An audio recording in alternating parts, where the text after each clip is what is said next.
applications that are submitted before, they will not need to meet the 30-day requirement, because you cannot have legislation that is backward-looking. The legislation has to be forward-looking. We don't see it as an opportunity for an advantage. We already have an advantage. We have the E2, for example. No one else has the E2. But we see it as an opportunity to shape the policy of the regulator so that we can reflect the programs across the region, reflect our ideas and our standards.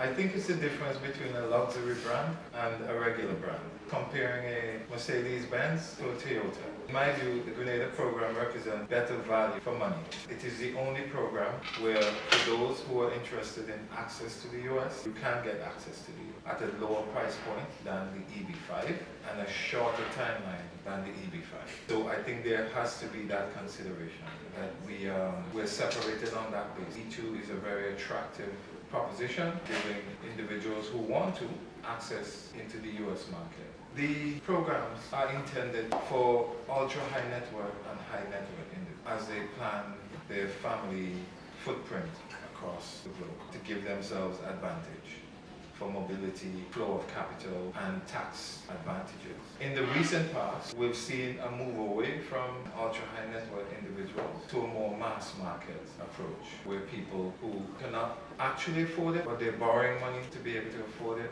There's a lot of discounting taking place in the marketplace. There's a lot of kickbacks in the marketplace. We prefer to have a caliber who can actually afford to make it. For us, it's a luxury brand compared to a regular mass market brand.